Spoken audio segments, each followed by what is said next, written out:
Story of Franklin's life. I'm proud to have my great friend here from Seattle, Washington, formerly Hollywood, California, Frank Dukes. He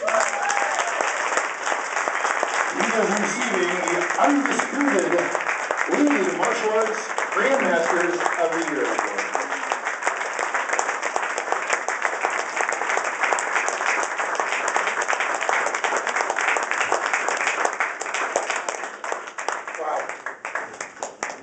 I want to say thank you to everyone here.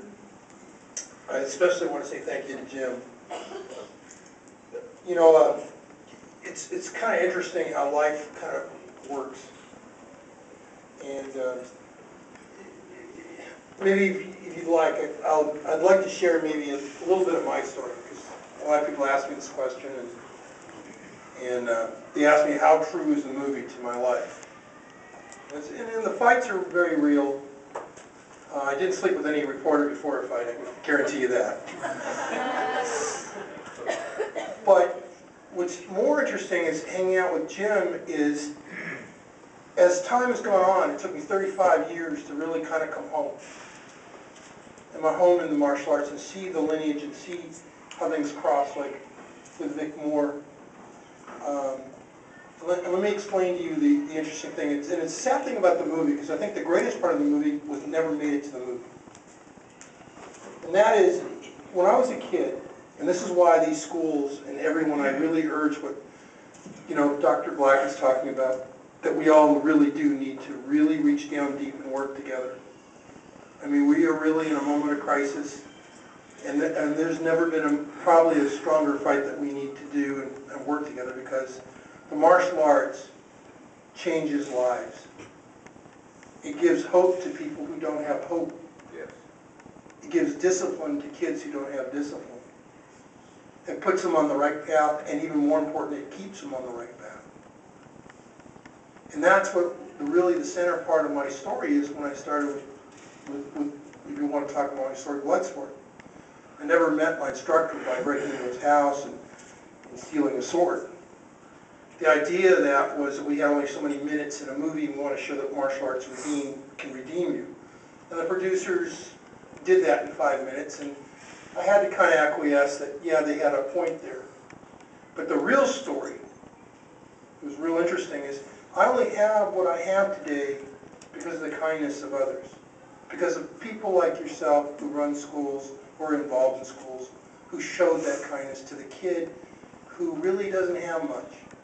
Who's kind of innocuous, maybe a little too shy to say something. I was that kid. When I wanted to play sports, I was the best athlete in my school.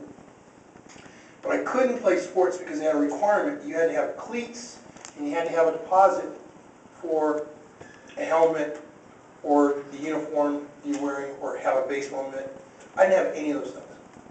I was lucky if I had food. I used to hang out around restaurants and see what they were throwing out to eat.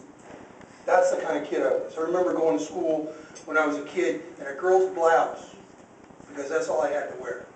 Because I had outgrown anything. My parents didn't have the money to get anything new. And there's a lot of pain associated with that, but there's also a lot of pride. Now, I would walk home, and I could make a left or a right. And I used to make a right, because there'd be John Leone's school, who's one of the founders of Kaji Kempo. There'd be Bill Riyosaki, and he had his school, and inside Bill Riyosaki's school, you'd see Bruce Lee before he was Bruce Lee. He'd visit. You'd see Benny the Jet. You'd see some of the greatest martial art legends of all, and I was very blessed because I grew up in a thing called the Valley of Champions. There's one time in history when martial arts would come together like we're talking about right now. Okay?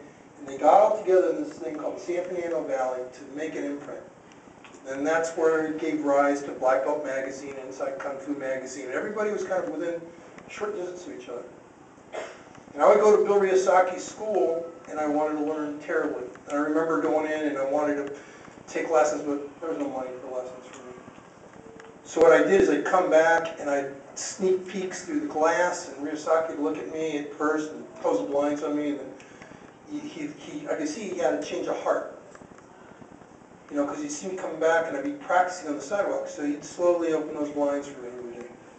And without saying it, he realized I was washing his windows, and I was cleaning the sidewalk, and I was doing this and learning these things. And it was teaching me the importance of exchange as well, the honor. And I traveled, and I learned my kicks from Bong Sahan by watching through the window. And I learned my very, very close combat skills by watching Ed Parker. And I watched some of the greatest talent in the world, and I can go on and on and on about each one, because I was so blessed to be there. And it helped train me, because I had someone talking to me about the instruction. I had to learn visually. And it prepared me later to be really a great world champion, because I could walk into that ring, I could see what a guy was doing, and I picked up on it that quick. And I knew his timing, his rhythm, I knew how to use it against him. Anyways, I'm doing this for about a year, and this instructor, Vic Moore, was an icon for me, because in 1967, he's in front of Long Beach Invitationals, and I'm going to give you a little real history here, with Ed Parker. And he's asked to give a demonstration where he fights Bruce Lee, and they do a contest, punching to the chest, to see who was faster. And this was a bet, and I was there between Robert Trias, their instructor, and Ed Parker, who I used to see. And here's the bet. My guy's faster than your guy, and my guy's faster than your guy, and they decided to do this whole demonstration. Now Vic, in truth, beat Bruce Lee 4 out of 6 times. But you don't see that on the History Channel. You just see Bruce when he got real upset, throwing a back knuckle at Vic's head when he turned away. And the rest is history.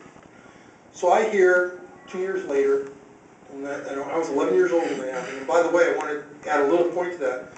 During that competition, there was Chuck Norris, and Vic had knocked down Chuck Norris in the point competition. And this is where I really learned about honor, integrity, and humility. And I learned it from Chuck Norris. You know, I never got a chance to tell him. He'd beaten Vic, you know, they gave the event to Chuck, even though Vic had beaten him. And just so you know who Vic Moore is, he beat Joe Louis, Mike Stone.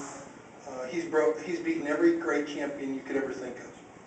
The martial arts, you never hear about him. He's the first USKA, first black karate champion. So Vic beats Chuck, and you think, okay, that'd be the end of it.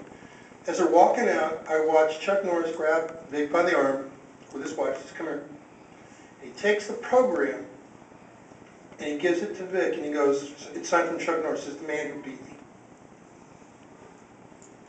That, to me, was the spirit of what martial arts is about. Because it's about honoring the truth. He had to respect what he felt the judges saw, but in his art, he had his own feelings, and he wanted to express them. So after Vic sees that, and I turn to Vic and I go, I'm trying to understand that. He goes, kid, to be the best, you got to fight the best. Well, 2 years go by. Vic Moore, one of my idols, is going to fight Mike Stone. Mike Stone, 91 wins, undefeated. Okay, undefeated. And Vic's going to face him in some championship in Pasadena, California. Save up all my little money, hop the bus. I'm 13 years old, but I want you to understand, I'm 5'8" that time. And I'm used to hard labor because I told you, we had no money. So I'm scrubbing floors, I'm doing whatever it took, hanging out at construction sites at a young age, you know, running buckets of water. And let me tell you, it was like the old school, like, you know, the Shaolin, how they train their kids, was the same way with me. I didn't know it. It wasn't purposeful. It wasn't thought of. It just happened. So I'm there, and I'm I'm seeing Vic Moore, and Vic Moore beats Mike Stone first round, inside the first minute, drops him. I think he even separated his shoulder. He steps up, hits him with a rich hand,